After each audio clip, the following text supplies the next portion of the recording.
दोस्तों, आमतौर पर अमेरिकी राष्ट्रपति किसी भी देश में जाते हैं तो मुश्किल से 2-3 विमान अपने साथ लेकर जाते हैं सिक्योरिटी पर्पज से। लेकिन भारत में ऐसा क्या कुछ होने वाला है जिसकी वजह से अमेरिकी राष्ट्रपति 20 विमान लेकर भारत में G20 समिट में हिस्सा लेने जा रहे हैं।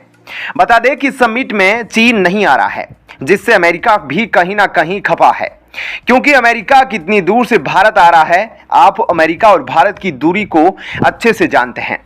लेकिन चीन एक पड़ोसी देश होने के बावजूद भी महज 5 घंटे का रास्ता भी नहीं चीन और भारत के नई दिल्ली के एयरपोर्ट के बीच, लेकिन चीन नहीं आ रहा है।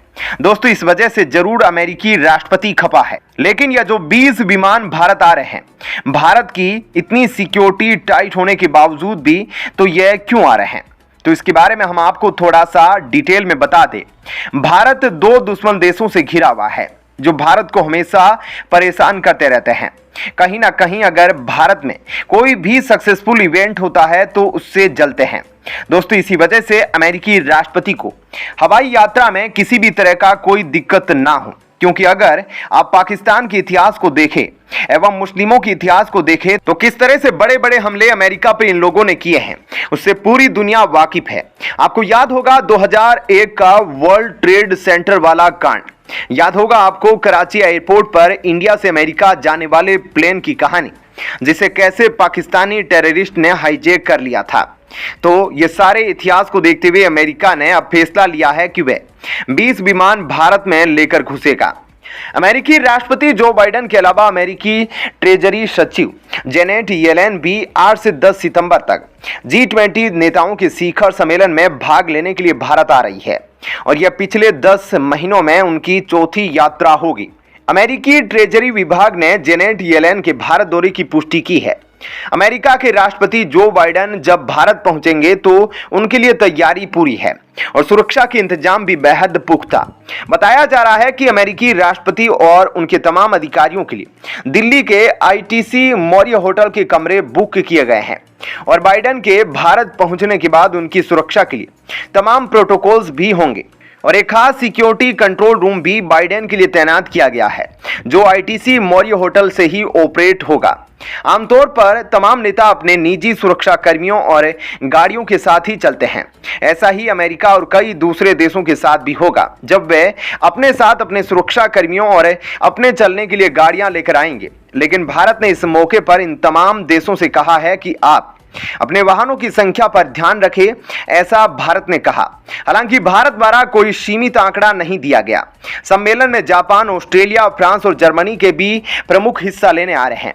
हालांकि राष्ट्रपति पुतिन नहीं आएंगे, उनकी जगह रूस के विदेश मंत्री सर्गेई लावरोव इसमें हिस्सा लेंगे। रूस यूक्रेन युद्ध की वजह से रूस को तीखी प्रतिक्रिया का सामना करना पड़ रहा है। इसके अलावा जिनपिंग को लेकर भी कुछ कंफर्म नहीं है कि वो इस बैठक में आएंगे या नहीं आएंगे। इसके अलावा G20 की बैठक में united nation, international monetary fund, world bank, world health organisation, world trade organisation के भी प्रमुख मौजूद रहेंगे। लेकिन इन तमाम चीजों के बीच अमेरिकी राष्ट्रपति जो बाइडेन 7 से 10 सितंबर के लिए जो भारत आ रहे हैं तो अपने साथ वे 20 विमान लेकर आ रहे हैं। लेकिन इन 20 विमानों का वे क्या करने वाले हैं वह अभी फिलहाल कोई नहीं जानता। हालांकि तमाम बड़े बड़े देशों के प्रधानमंत्री या राष्ट्रपति भारत में मौजूद होंगे, तो ऐसे में भारत ने भी सभी की सुरक्षा के लिए अपनी तरफ से पूरी तैयारी सुनिश्चित कर ली है। तो दोस्तों, ऐसे में इस खबर के बारे में आपकी क्या राय है हमें कमेंट करके जरूर बताइएगा। G20 में चीन के द्वारा भारत में आने से मना करना अब चीन को कितना महंगा पड़ेगा वह चीन भी नहीं जानता है। एक तरफ भारत पूरी जोर शोर से तैयारी कर रहा था कि बड़े बड़े सभी देशों के लीडर यहां पर आकर के नए भारत को देखें, और अब यह पुराना भारत नहीं बल्कि अब भारत बदल गया है, और इसके लिए जोर शोर से तैयारी चल रही थी। लेकिन इसी बीच जिस तरह से सबसे पहले रूस से पुतिन ने मना किया, उसके बाद चीन के जिनपिंग ने भी साफ साफ भारत आने से इनकार किया। उसके बाद अब भारत का जरूर चीन के प्रति खून खोलना स्वाभाविक है। भारत के इस कदम से, जो मैं आपको आगे वीडियो में बताऊंगा, उस कदम से हो सकता है अगर जिनपिंग सुने तो जरूर अपना फैसला बदल करके भारत में आयोजित होने वाले सबसे पहले G20 में शामिल हो सके। विस्तार से बताऊं तो एशियन बैठक जो कि इंडोनेशिया में हो रही है, उसमें भारत के पीएम सबसे बड़े लीडर के तौर पर वहां मौजूद रहेंगे और वहां पर एशियन समिट में वो सभी देश रहेंगे जिनको समुद्री बॉर्डर चीन से जुड़े हुए हैं। चीन ने नए नक्शे में भारत के लैंड के अलावा और भी छोटे छोटे देशों की जमीन को भी हड़पते रहता है। यह कोई नई बात नहीं, लेकिन अब प्रधानमंत्री मोदी के नेतृत्व में सभी छोटे देश जो चीन से परेशान हैं, अब वे चीन से सामना करने के लिए, आगे बढ़ने के लिए एशियन समिट में कुछ बड़ा प्लान बना सकते हैं। आपको बता दूं कि इंडोनेशिया में इस बैठक के लिए 6 एवं 7 सितंबर के लिए प्रधानमंत्री मोदी रवाना होने वाले हैं और चीन को उसकी औकात उस मीटिंग में बता सकते हैं। उधर मलेशिया दक्षिणी चीन सागर में जिन जल क्षेत्रों पर अपना दावा करता है, उसे भी चीन ने अपना बताया है। समंदर में चीन के बढ़ते दावों के बीच कई एशियाई देशों ने आपत्ति जताई है और इसलिए यह मोदी के नेतृत्व में मीटिंग बहुत महत्वपूर्ण है। उधर G20 की बात करें तो जिनपिंग G20 में केवल इस वजह से आने से इनकार किए हैं कि भारत के लैंड को वे अपने नक्शे में दिखाए हैं और भारत इसका बदला ले सकता है और सभी बड़े बड़े देशों के सामने उसकी बेइज्जती कर सकता है। यह सबसे बड़ा कारण बताया जा रहा है।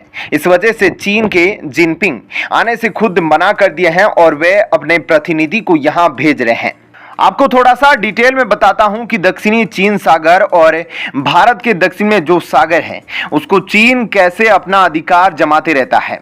चीन लगभग पूरे दक्षिणी चीन सागर पर अपना दावा करता है। दक्षिणी चीन सागर से सालाना ट्रिलियंस डॉलर के अंतर्राष्ट्रीय कारोबार होते हैं।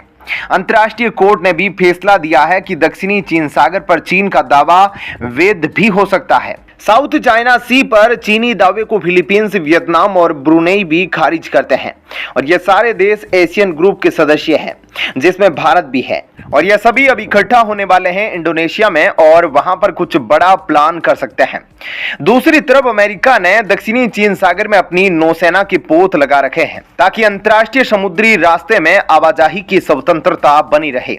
हाल ही के वर्षों में चीन ने साउथ चाइना सी में कई कृत्रिम द्वीप बनाए हैं। इसके अलावा सैन्य सुविधाएं और रनवे भी बनाए हैं। ऐसा माना जा रहा है कि चीन साउथ चाइना सी में किसी भी टकराव से निपटने के लिए पूरी तैयारी कर रहा है। दक्षिण पूर्वी एशिया के कई देश आरोप लगाते रहे हैं कि चीनी पोत उसके फिशिंग बोट्स को परेशान करते हैं।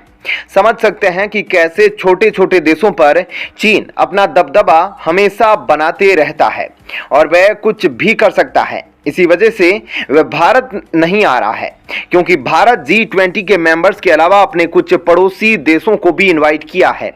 इस G20 में शामिल होने के लिए और भी कई देश आ रहे हैं। चीन के खिलाफ अगर कोई मुद्दा उठाते हैं G20 में, तो बड़े बड़े देशों के सामने चीन की बेइज्जती हो सकती है। फिलहाल वो आने से जरूर इनकार किया है G20 में, लेकिन भारत और भी बहुत सारे रास्ते जरूर ढूंढ रहा होगा जिससे चीन को जवाब दे सके।